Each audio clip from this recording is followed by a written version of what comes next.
This is the current federal tax developments for the week of August the 12th, 2019. Current federal tax developments are brought to you this week by Kaplan Financial Education and by your state society of CPAs.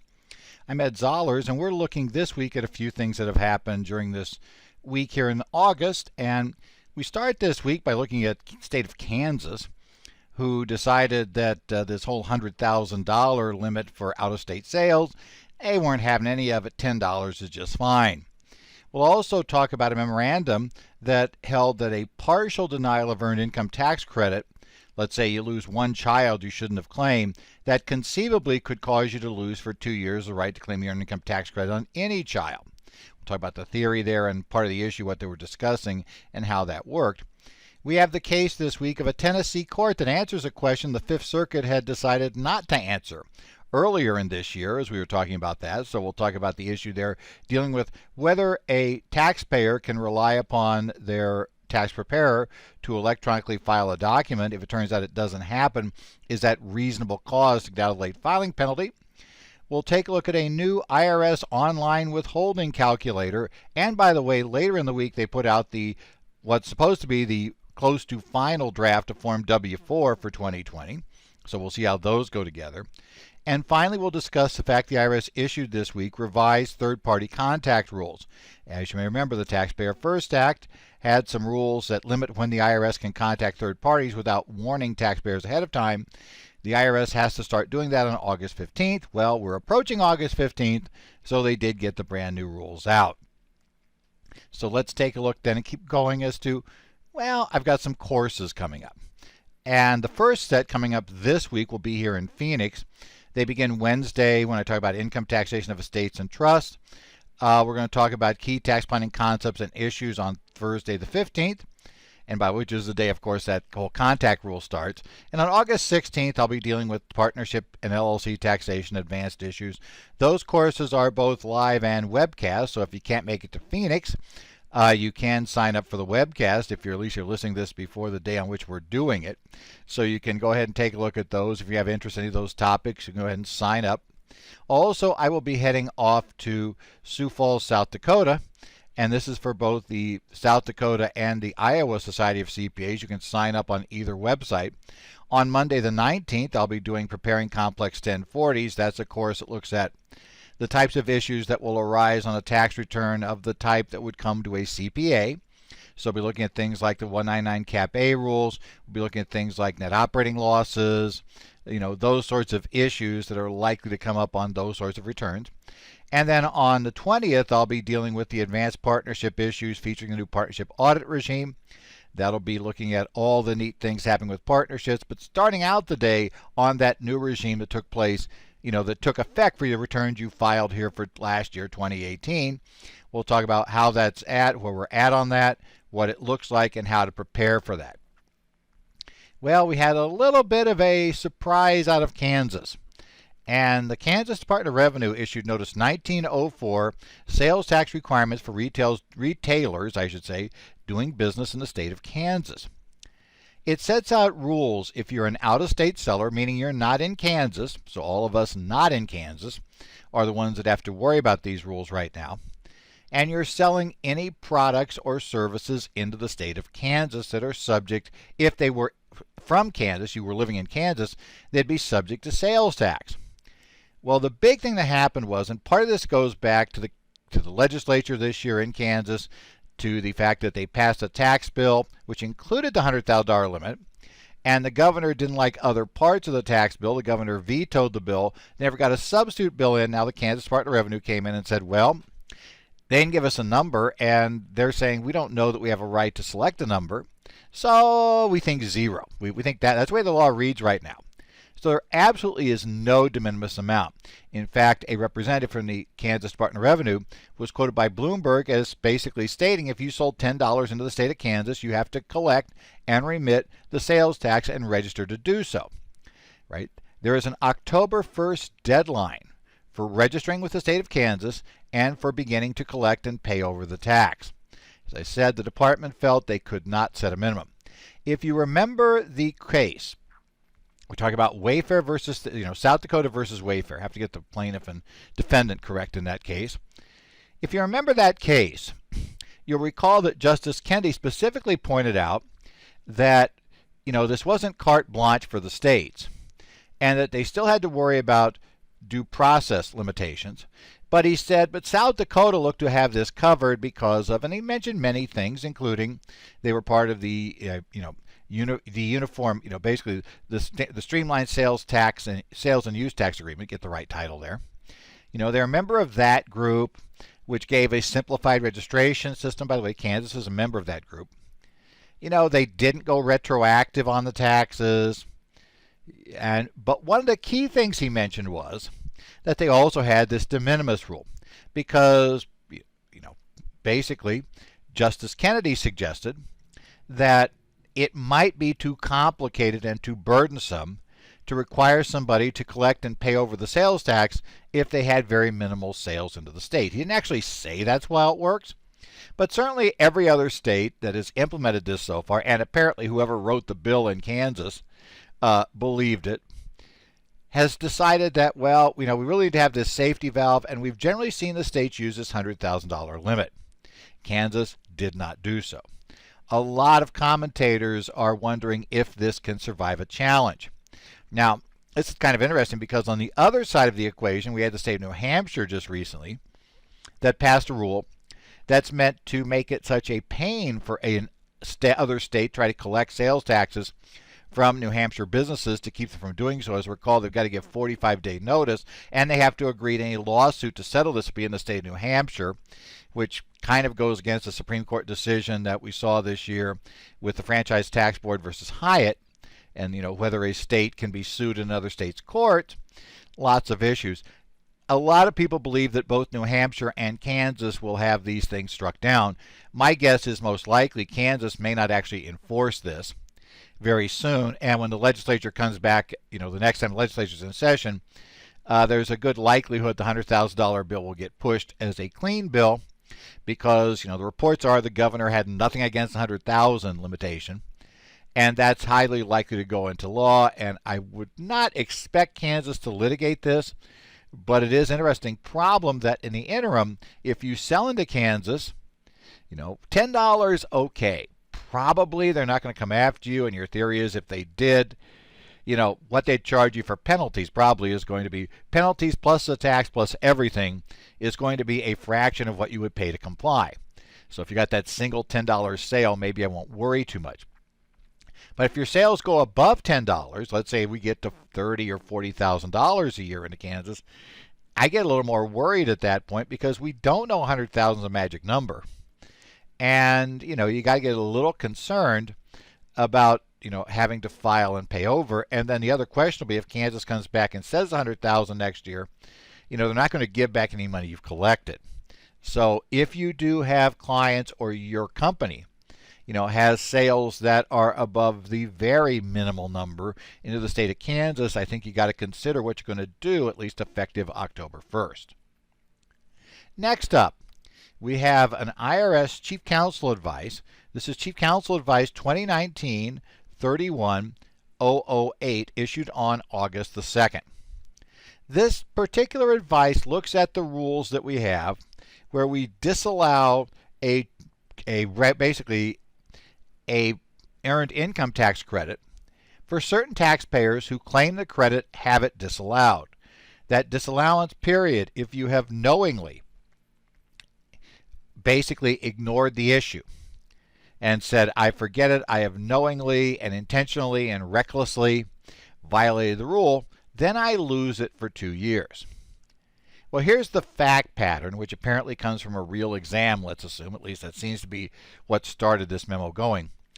Taxpayer claims 3 children on the return.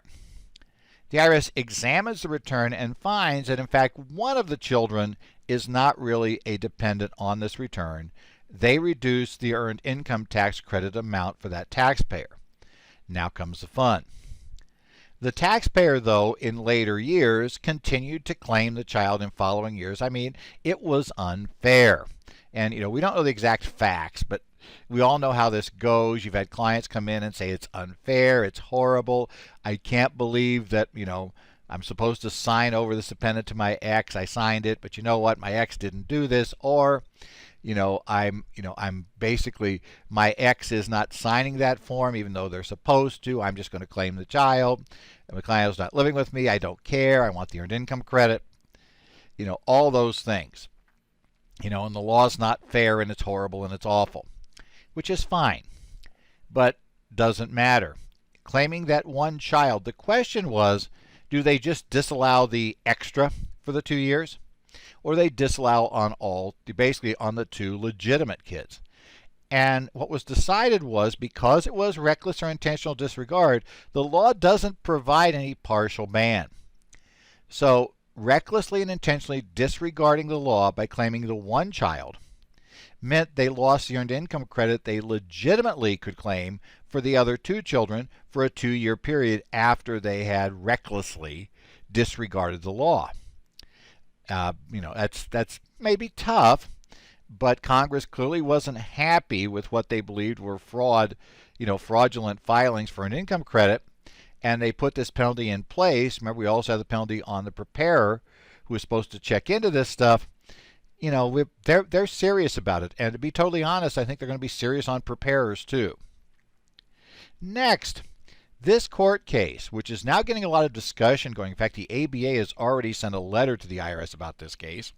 This is the case of Interest versus United States. It's U.S. District Court case from the Middle District of Tennessee, case number 3:18CV00851. The case came down on August the 2nd, 2019. Now, the question becomes here, if a taxpayer has their preparer electronically file, in this case, an extension, and for whatever reason that doesn't happen, the extension doesn't go through, the taxpayer is not aware of that fact, and only finds out about it later, does that taxpayer have the right to get out of the penalty for reasonable cause? That's really the key question we're looking at in this case. We're also going to look at first-time abatement just a little bit here. But you may remember we talked back in February, as we recall, February or March. We talked about the Fifth Circuit Court of Appeals and their opinion in the Haynes case. Now, the Haynes case involved basically this exact issue. An electronically filed return. Turns out the taxpayer, signed for it. Everything's gone. The preparer transmitted it. But for whatever reason, the preparer did not become aware that the return had been rejected by the IRS. Therefore, it was never fixed, and it didn't finally get fixed till the IRS, kind of started nosing around and saying, hey, where's your return? And they said, oh, it's been filed. They go back, we've got no record of it. The preparer looks back, discovers, uh-oh. Turns out it was rejected. And now we have a problem. Well, the Fifth Circuit sent the case back to the trial court. The trial court had said a case that we had from years ago from the Supreme Court, the Boyle case. In the Boyle case, the Supreme Court very clearly said that a taxpayer can never rely on a preparer or any third party to do the simple job of filing the return. In essence, it takes no special legal skill, no special training to understand what the date is on the calendar and to mail the return, to go down to the post office, get certified mail. That's nothing really requires advanced training to do this. And so the Supreme Court said, well, the Boyle case says you can't do this. The Fifth Circuit said, yeah, but in e-filing, it's not that simple. In fact, the IRS, has been encouraging this. Congress has been encouraging electronic filing. The taxpayer is not able to electronically file the return on his or her own. They're going to use a third party. And as long as the taxpayer took every step, is that reasonable? What the Fifth Circuit said, they kind of got a little bit of, got tricky here. They said, well, you designate an agent. Well, an agent is counted as working like you. So here's the catch. If the agent undertook reasonable care and failed to determine, failed to therefore know that the return had not been accepted, then maybe, we don't know for sure, but maybe that would be justification for ignoring the Boyle rule and allowing us to treat this as reasonable cause. Well, this case in Tennessee came up. In this case, what happened was the tax preparer had gotten information And by the way, the penalty in play here is $120,000, so we're not talking small dollar amounts. The preparer, the taxpayers were out of the country. They needed the tax return, extended. They asked the preparer to do it. The preparer prepared the Form 4868 and basically, got it ready to e-file, but apparently forgot to essentially push the button. That is, whatever system, we don't know what software this preparer was using, that wasn't mentioned in the case. But whatever software they were using, there is a step. Usually in any software, you create the electronic file, and then once you have the authorization to send it, you go ahead and, send the file up, release it to go up. Well, apparently that step never took place. This was not discovered until they got to filing the extended return in October. At least that appears to be why they discovered it, because it got discovered mid-October. Most likely answer is that's when we filed the extended return. So they discovered in mid-October it had never actually been extended.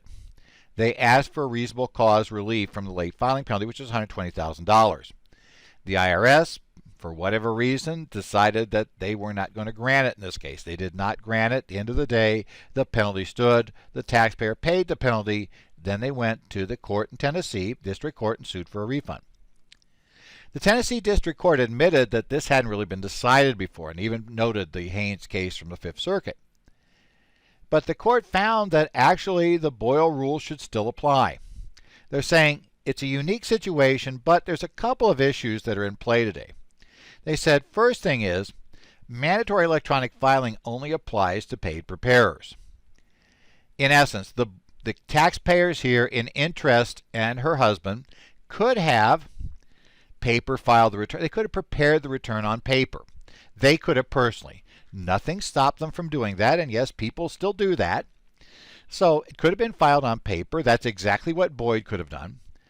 They also could have, so they could have filed the 4868 on paper on their own. That was within their control. They also could have, just signed the electronic filing waiver. Now, it's interesting the court mentions that, but as we all know, really, the 4868 didn't have to be electronically filed anyway. The return has to, the extension doesn't. But let's ignore that problem. It's still, the court's rule would be truthful, that they had all the options to them that Boyle had when the Supreme Court decided Boyle. The court said because they could, they didn't take away an option from them. All the options, they had all the options to do it the way Boyle did. They said, that didn't really change. Now, the court did say maybe in the future this would be different. For instance, if Congress did require all returns to be electronically filed. Now, this can be interesting because remember, in some cases like in corporations, you may have corporate returns where there's not a waiver option, right? In essence, all corporations with income, with revenue above a certain level and total assets above a certain level are required to electronically file the return. This case suggests that maybe in that case there could be relief from electronic filing problems because then there was no option. It had to be done electronically, and there is no way the corporation could have done that on their own. But they didn't go there yet. The court also suggested maybe even if it's not mandatory, it'll just become such a problem or a pain to electronically file. Who knows? Maybe the post office goes out of business. Maybe we stop paper delivering letters. So maybe there's no other way to file it realistically unless you want to tromp down to the IRS office. So maybe that would be enough. But the court said that's not really what happened here. Now, a key takeaway, and then one other issue we'll discuss briefly.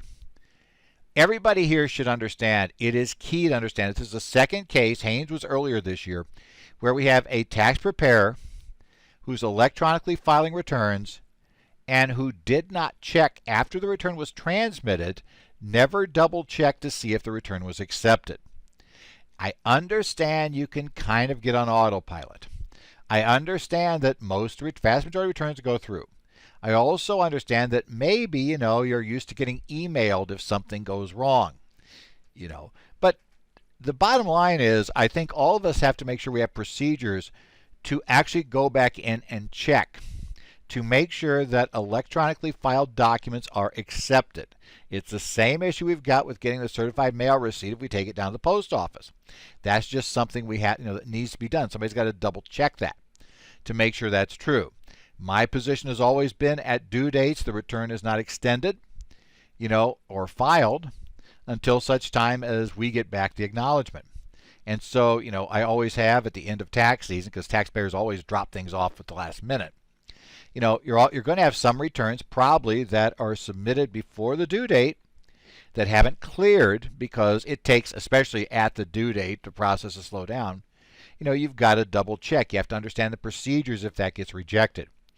But again, this is, we're beginning to see this. And I think the other thing that's happening too is I think a lot of people may have just gotten complacent. Why? Because up until now, because the service, was all into, we want to encourage everybody to electronically file, didn't want to make people think that maybe we shouldn't do that, in essence that there could be problems. I think they've given a lot of passes in prior years. Now the IRS is coming to conclusions, you know what, we've been doing this long enough. There's really no need to issue passes anymore. So it's just not going to happen. We're not issuing passes. Now the other interesting thing in this case, you'll read at the end of the article, is you might be thinking, a lot of you may be thinking, wait, $120,000 failure to file penalty. Well, that should have been covered by first-time abatement if these guys didn't have problems before. And actually the taxpayers tried to raise that at district court level, stating that, well, they should have qualified for first-time abatement anyway. Now, the district court ruled, and very specifically here, that is an IRS administrative, position. It is not anything required by law, and it is basically not subject to review in the district court. If you have concerns about that not being used, you have to raise that with the IRS. Okay, now the catch here is we do not know, we have to remember this, we do not know that in fact they asked for FTA abatement at any time during this process. We don't know if that just came up in court. We don't know if they have a disqualifying penalty in the 3 years prior. We don't know why. But always remember to raise the first-time abatement issue. It's very possible, because if it doesn't get raised, then we've got this problem. We don't have a whole lot of appeals. You'll probably get it. I mean, the IRS has generally given it when it's when it's okay, when it makes sense to give it. Just make sure you ask about it. If you don't understand what FTA is, that's found in the Internal Revenue Manual. I always hate these citations in the IRM, but the IRM citation in this case is 20.1.1.3.3.2.1, last revised November 21st, 2017. That whole thing is in the PDF or the article on the website, so you might go there. But if you've not looked at first-time abatement, take a look at it. Now, please remember, it only covers a limited number of penalties, which is failure to file, failure to pay, and failure to deposit. Other penalties don't come under FTA.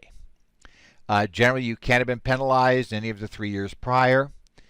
You also have to have you have to be current on returns, or at least on extension. You have to also have either made payment or made arrangement for payment for all returns. But if you meet those criteria, you're supposed to get a first time, go forth and sin no more relief from the penalty. So make sure you're aware of how that one works. Next up, the IRS went and gave us a new online withholding estimator. This was announced in Internal Revenue Service News Release IR 2019-139, issued on August 6, 2019. The new estimator replaces the old withholding calculator, and it's meant to be mobile friendly, and in fact it's fairly straightforward to use. It actually just puts beginning information on the screen, and then it starts walking you through. It exposes what needs to be exposed as you give it more information. It actually works. If you haven't worked with it, I'd suggest you go take a look at it. It actually works pretty well. It limits, it doesn't ask too much at a time. It expands down as necessary. They do have an infographic you can download that has steps involved and what the individual needs to do it. This is certainly something that most of your clients, ever have those clients who want their W-4 stuff done. This is actually a lot better than what we've had before in this area. They also this week issued their new draft W-4 for 2020, the second version of that. The IRS tells us this is very, very close to the final version. They do not expect to have any significant changes made in it. It's still going to have actual numbers put in the tables. Right now we got placeholders. But basically, we're getting very close to that. We're also supposed to get the new, the second draft of Publication 15T is also supposed to be coming out here real soon. That's what you'll use to look at how you compute the withholding. If you're involved in writing programs to do it, you're going to want to take a look at that stuff. You have staff that does that. You want to take a look at it. If you're still doing it manually, you're also going to take a look at that because you need to be ready to do this January 1st of 2020. Well, we have a memo from the IRS, SBSE 04-0719-0034, issued on August 6, 2019. And this deals with what the IRS has to do, what they have to notify the taxpayer if they're planning to make third-party contact. The Taxpayer First Act of 2019 changed these rules. Basically, it requires the IRS to take a number of steps here. They have to issue specific advance notice of third-party contact. They have to intend at the time the notice is issued to actually contact third parties. They have to state, yeah, you're getting this because we really do plan to talk to these people. They have to specify in the notice a time period not to exceed 1 year within which they intend to make the contact, and send the notice at least 45 days before the contact with a third party. You may remember earlier this year the IRS lost a case in the Ninth Circuit, which was JBPB versus United States of America, number 16-15999, where they had given them publication 1 like a couple of years before, and then out of the blue suddenly made contact with, as I recall, the state Supreme Court, because this guy had done work on, had basically been appointed to do work for indigent criminal defendants, and they did some contacts there to find out things, and that was like, yeah, bad for the attorney in question. And the Ninth Circuit ruled that, yeah, they overstepped, because what the IRS did until now, and this is also what got the Taxpayer First Act going, is they used to, they always send out publication 1 at the start of the exam. It tells the taxpayers their rights, etc. Well, the IRS took the position that publication 1, which mentions we could contact third parties, that was all the notice, the old section there. And we're talking about here for this particular issue, we are talking about the law under, get the right section, 7602C1, that old law, that was enough. That was reasonable notice. Well, Congress decided we're not going down that. We're not going to let you think even that way. And, because the Ninth Circuit was obviously an extreme case. It went 2 years. They're saying even in a case that doesn't go 2 years, publication 1's not enough. You're going to have to actually mail the notice only when you really, really intend to contact somebody. And it's got to be done. It's got to state that. It's got to state the time frame. You got even 45 days to work. This new notice takes effect on August the 15th. That's why they had to do it. The Taxpayer First Act takes effect on that day. The IRS has to meet these requirements as of that date. So, new Taxpayer First Act is there. We have new third-party contact rules. If you deal with IRS examinations, obviously this is something you want to take a look at, understanding how the rules should change effective on August 15th. And it will apply to any contacts after August 15th. We'll have to have notice under this rule. So, most likely that means for some time period there's going to be no third-party contacts, because the IRS just now has the ability to issue these notices, so they've got to issue a third-party notice under this particular set of rules. Eventually, the Internal Revenue Manual will be updated in the next year to actually include what's in this memo. The memo also has a couple of example letters. There are a series of, there are different letters they use for third-party contact, different situations. This particular example, as I recall, deals with payroll tax issues, but you can take a look at the type of things that will be in that letter. We have that in the article. We also have it on the website. Again, this is CPE season in the summer. Now, we're getting to the latter part. We're going to get to this time where everybody quits for a while, because we've all discovered, it's been interesting since we got the new deadlines on September 30th.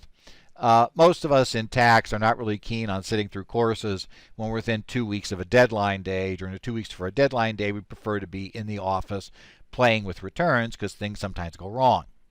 So this is really your last chance before the deadlines start coming. So take a look at your state societies, register for CPE for 2019. We have lots of it out there. So I'm going to be doing 5 courses over the next week and a half. Once I do that, then I've got to be at this office finishing up all the extension returns. So I won't be out on the road until after October 15th once that happens. But go ahead, take a look at your courses. There's a lot out there. There's August courses. It is August, you might as well do it. It's a little quieter now, and the hassle's coming. So now's the time to go take a look at your state society and register for your continuing education. This has been Current Federal Tax Developments here for the week of August the 12th. You can catch our regular updates online, currentfederaltaxdevelopments.com. You can do that. Go online. We'll talk to you about, we'll give you the updates as things happen during the week. If you have any questions or comments, you can email me, edzollers@currentfederaltaxdevelopments.com. I'm also on Twitter. My handle there at edzollers. You can follow our discussions on the subreddit of /r/taxpros. I also participate in 3 different state society discussion groups, actually 4. The 3 that have connect groups are Arizona, Minnesota, and New Jersey. I take a look at those. And I also take a look at California's group on Tax Talk. The Tax Talk group is open to CPAs from anywhere in the country. The Connect sites I'm on are limited to those who are members of the respective state societies. But if you have access to those, you can go ahead. You can post things there. If I think I can add to the discussion, I'll do so. I should say the Reddit's also open to anybody who's a tax pro. So you can go into that one as well. Take a look there on Tax Pros on Reddit. We'll take a look at what goes there so we can bounce things off that way. Well, Congress is still out of town. So we're not going to get, you're not going to get the fix for the retail glitch. We're not going to get the Secure Act passed. All that has to wait for them to come back in town in September. But we probably will still see some things coming out of the IRS. We'll see some more interesting developments. So you want to come back here next week, check in, and we'll give you more updates on what's happened here on current federal tax developments.